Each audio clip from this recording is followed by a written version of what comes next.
열왕기 하 제3장. 엘리사가 이스라엘 왕에게 이르되, 내가 당신과 무슨 상관이 있나이까? 당신의 부친의 선지자들과 당신의 모친의 선지자들에게로 가소서. 그렇지 아니하니이다. 여호와께서 이 세 왕을 불러 모아 모압의 손에 넘기려 하시나이다. 내가 섬기는 만군의 여호와께서 살아계심을 두고 맹세하노니, 내가 만일 유다의 왕 여호사밧의 얼굴을 봄이 아니면 그 앞에서 당신을 향하지도 아니하고 보지도 아니하였으리이다. 이제 내게로 검은 고 탈 자를 불러오소서. 검은 고 타는 자가 검은 고를 탈 때 여호와의 손이 엘리사 위에 있더니 그가 이르되, 여호와의 말씀이 이 골짜기에 개천을 많이 파라 하셨나이다.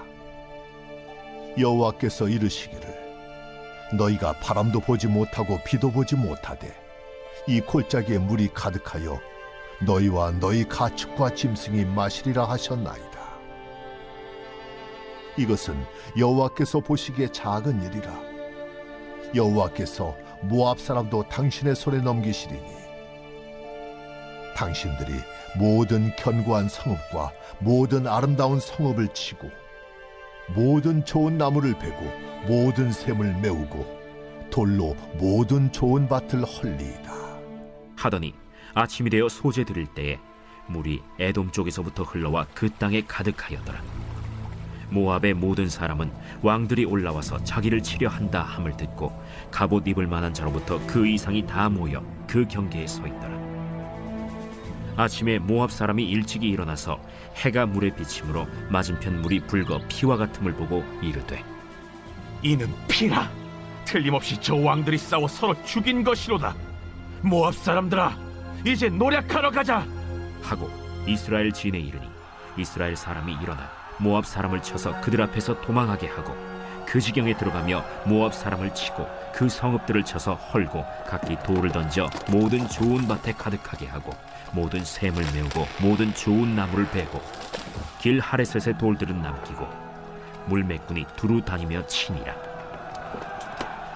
모압 왕이 전세가 극렬하여 당하기 어려움을 보고 칼찬 군사 700명을 거느리고 돌파하여 지나서 에돔 왕에게로 가고자 하되 가지 못하고, 이에 자기 왕위를 이어 왕이 될 맏아들을 데려와 성 위에서 번제를 드린지라.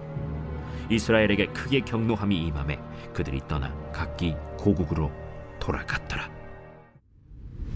할렐루야. 사랑하는 열린문교회 성도 여러분, 오늘도 주님이 주시는 참 평안 가운데 단잠 주무셨습니까? 9월 6일 금요일 하나님께서 허락하신 귀한 하루가 시작되었습니다. 오늘도 하나님께서 주시는 열왕기하 말씀을 통하여 말씀의 선명한 기준이 세워지고, 그리고 세운 기준으로 오늘 하루를 살아내시는 저와 여러분들이 되었으면 좋겠습니다. 오늘 제목을 저는 18절 말씀을 인용해서 여호와 보시기에 작은 일이라고 지어보았습니다.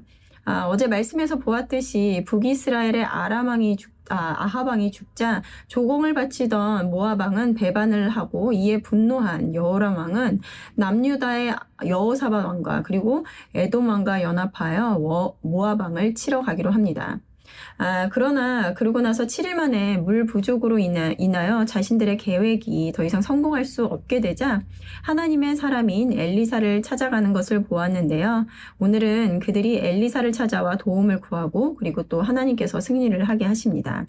오늘 13절과 14절 말씀을 보면, 엘리사가 이스라엘 왕에게 이르되, 내가 당신과 무슨 상관이 있나이까? 당신의 부친의 선지자들과 당신의 모친의 선지자들에게로 가소서 하니, 이스라엘 왕이 그에게 이르되, 그렇지 아니하나이다. 여호와께서 이 세 왕을 불러 모아 모압의 손에 넘기려 하시나이다 하니, 엘리사가 이르되, 내가 섬기는 만군의 여호와께서 살아계심을 두고 맹세하노니, 내가 만일 유다의 왕 여호사밧의 얼굴을 봄이 아니면 그 앞에서 당신을 향하지도 아니하고 보지도 아니하였으리이다.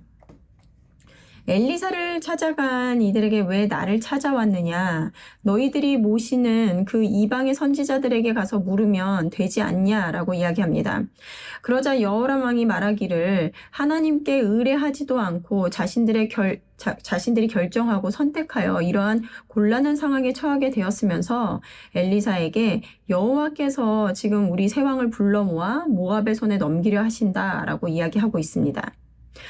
모압을 심판하기 위해 자신들이 동맹하면 이길 것이다 라고 판단하여 하나님께 묻지도 않고 전쟁을 시작하였는데, 그것을 하나님이 이렇게 우리를 모아 모압의 손에 넘기려 하신다 라고 하면서 그 책임을 하나님께로 떠넘기고 있는 것입니다. 우리가 방어기제라는 말을 많이 들어보셨을 텐데요. 사람은 자신이 위협적인 상황에 처하거나 아니면 상처받을 만한 상황이 되면 자신을 보호하고 또 불안함을 감소하기 위해서 우리가 이렇게 무의식적으로 취하는 그 행동들을 말하는데요. 그 종류가 20가지가 넘습니다. 그중 하나가 바로 투사라는 것인데요. 이것은 자신의 내부의 문제나 결점을 외부에 있는 것으로 돌리는 것을 말합니다. 미워하는 대상이 있을 때 그가 나를 미워하기 때문에 나도 그를 미워한다라고 하거나, 그리고 자신의 실패를 남 탓으로 돌리는 예가 그렇습니다. 우리가 아이들을 보면 쉽게 이런 모습을 볼 수 있는데요. 내 눈에 보기에는 분명히 아이가 잘못했음에도 끝까지 아이는 이런저러한 이유로 상대방이 잘못한 것이다 라고 하면서 자신은 잘못이 없다라고 끝까지 이야기를 합니다. 말씀은 늘 우리를 돌아보라고 말씀하십니다. 문제의 근원이 어느 누군가가 아닌 나에게 있음을 인지할 때 나의 문제를 발견하고 변화시킬 수 있다는 것입니다. 오늘 여호람은 자신은 보지 못하고 하나님을 탓하는 이러한 모습을 보여주는데요. 이에 엘리사는 그와 함께한 여호사밧의 낯을 보아 청을 들어주겠다라고 합니다.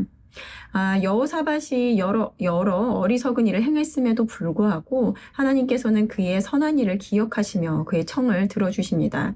오늘 17절에서 18절 말씀을 보면 여호와께서 이르시기를 너희가 바람도 보지 못하고 비도 보지 못하되 이 골짜기에 물이 가득하여 너희와 너희 가축이 짐승이 마시리라 하셨나이다. 이것은 여호와께서 보시기에 작은 일이라. 여호와께서 모압 사람도 당신의 손에 넘기시리니. 하나님께서 골짜기에 개천을 파라고 명령하시며 비도 바람도 없지만 이곳에 물이 가득하여 목마름을 해결하실 것을 말씀하고 계십니다. 그리고 이어 모압도 그들의 손에 넘기시겠다고 말씀을 하시는데요. 그래서 결국에는 그 개천의 물에 해가 비친 그 모습을 보고서 그것이 핏물이라고 생각하여 이 세 왕들이 서로 싸우다가 죽었구나라고 착각한 모압 왕은 쳐들어오게 됩니다. 그리고 나서 패배를 하고 마는데요. 그 세 왕이 힘을 합하여도 할 수 없는 일을 하나님께서는 우리가 상상할 수 없는 방법으로 문제를 해결하시고 승리하게 하셨습니다. 사람의 능력으로는 감히 감당할 수 없는 큰 일을 하나님께서는 작은 일이라고 말씀하고 계십니다. 다윗이 골리앗을 상대할 때 갑옷으로 무장한 거대한 거인이었던 골리앗 앞에서 다윗이 선포했던 것이 무엇이었습니까? 하나님의 구원하심이 창과 칼에 있지 않다라는 것입니다. 왜냐하면 전쟁은 하나님께 속한 것이기 때문입니다. 우리는 어떤 어려운 상황을 마주하면 하나님께 구하고 의지하기보다는 우리의 방법을 먼저 생각하게 됩니다. 보이지 않는 하나님께 기도하기보다는 내가 당장 현실적인 방법과 그리고 또 계획을 세우는 것이 더 효과적인 해결 방법인 것 같아 보이기 때문입니다. 다윗이 이길 수 있었던 것은 그의 어떠한 능력이 아니라 그가 믿고 있는 하나님, 그가 아는 하나님을 현실 속에서도 그대로 인식했기 때문입니다.